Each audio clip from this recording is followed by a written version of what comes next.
All right, this is Mark with Dodgers Daily, and I'm here with John Shoemaker. I appreciate you taking the time to join me, Shu. So you've had a long and tremendous career in the Dodgers organization since 1981, right? Do you know if you're the longest tenured Dodger coach or manager? I would think that I am, and especially in the minor leagues. I began as a minor league player in '77 with the Dodgers, and then got into coaching, as you mentioned, in '81. And Okay. there's definitely no one in the minor leagues that has been working with the Dodgers that long. Right. Okay, good.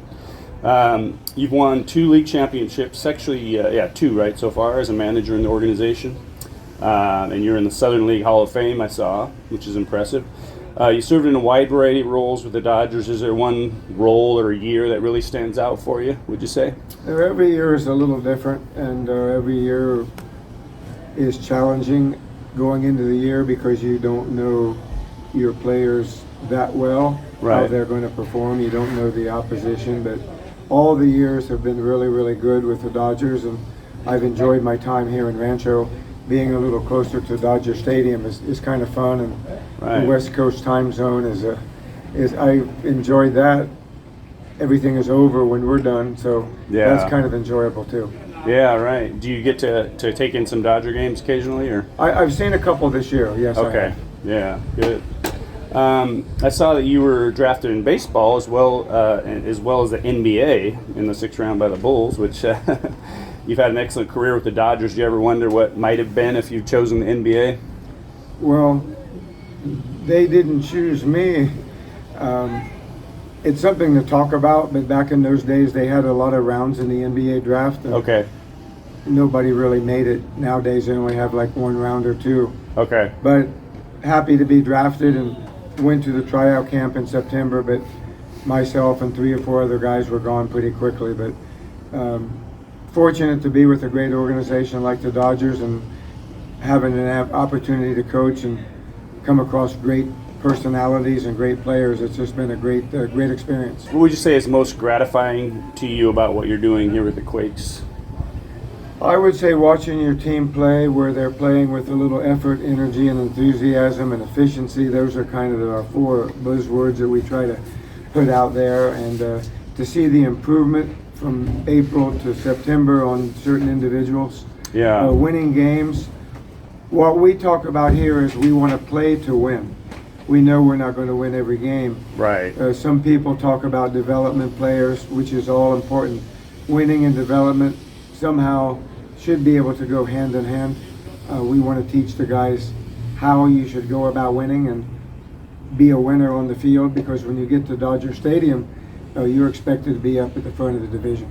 Quakes clinched the first half title in California League. Congrats on that. I know most managers are very optimistic going into a season, but how confident were you that this team could accomplish what they have so far this season, going into the season? You don't know, because you might think your team is on the top, Right. and then everybody you play is better, Right. or vice versa. We got off to a pretty good start here. Had a couple of 5, 6, 7, 1, 8 game winning streak. Had some players that excelled, did well.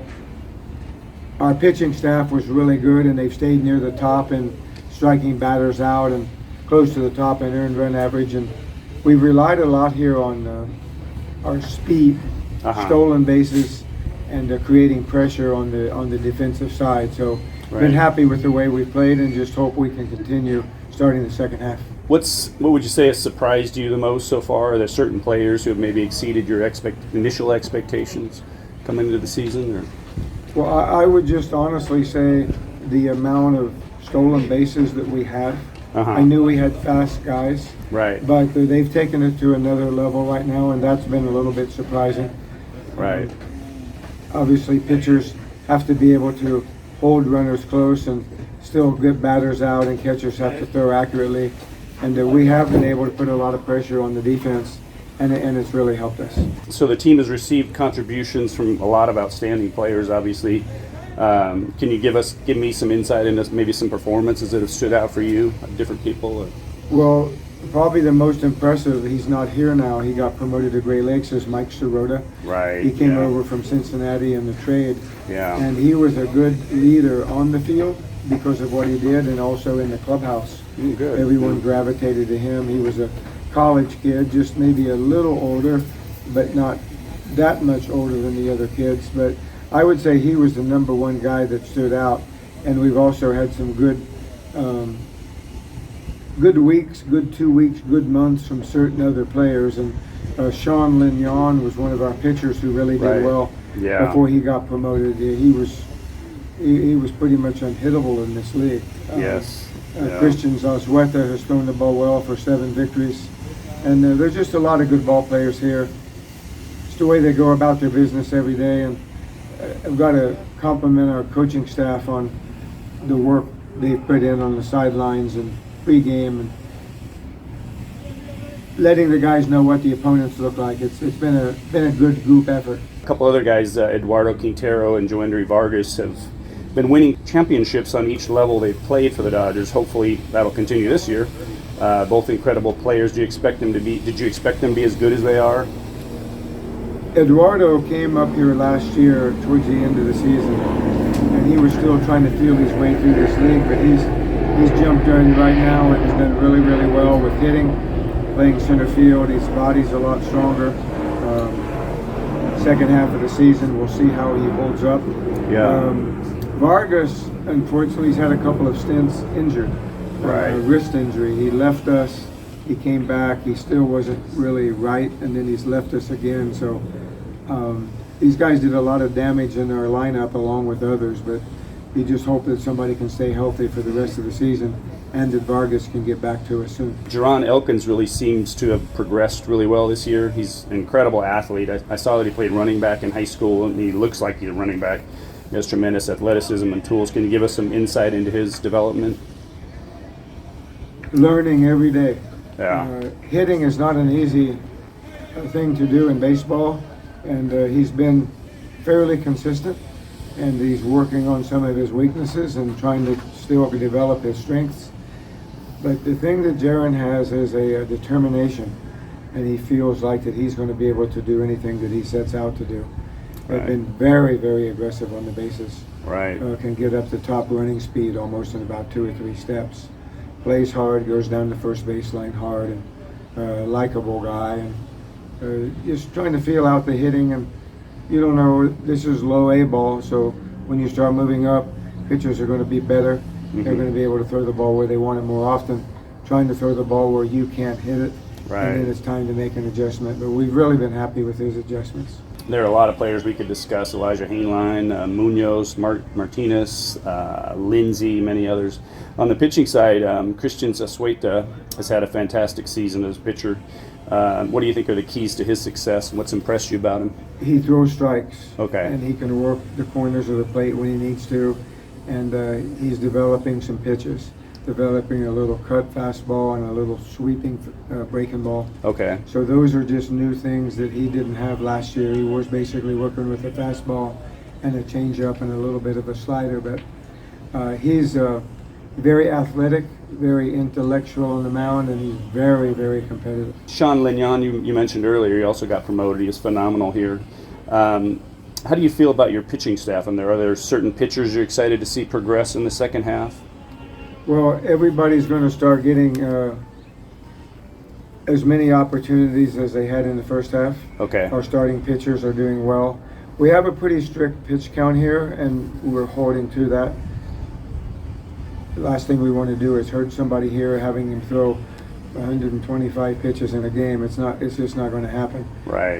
Trying to develop pitches on the sideline. In this day and age, there's so much emphasis on what is the ball doing, where is it moving, how is it moving, how are we going to pitch to this batter, what can he hit.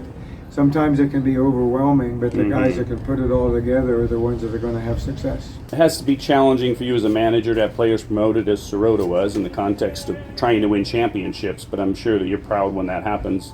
What do you foresee for the second half in terms of player development and players possibly moving, that kind of thing? Tough to really say. Sometimes there's a move because of an injury. Sometimes there's a move because of a performance. Right.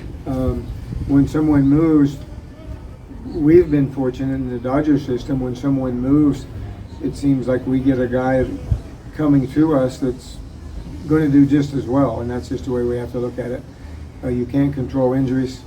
You can't control the player movement. That's put out to us by our front office, and obviously if somebody's doing better than the league, there's no reason to keep him here. We want to try to challenge somebody. Is there something that really stands out to you about this team as opposed to other teams that you've managed through the years? Well, I feel that team chemistry is something that you cannot, as a staff, really create. I feel you can hurt it by your actions. Okay. But this team has developed a little team chemistry, and we always talk about being a good teammate. Teammate behavior is going to take you a long way, and this team exemplifies that. They're pulling for each other, and they're having fun at the ballpark, and we try to keep it loose and try to let everybody gets to play. Not every day, but nobody's going to sit out for a week without playing. Right. So I guess that's probably what stands out, is just the fact that when they go to the field, they have one agenda. They're trying to play as a team to win the game. All right, Shu, well, I appreciate it. Those are the only questions I have for you. I appreciate your time. And no problem. Thank you.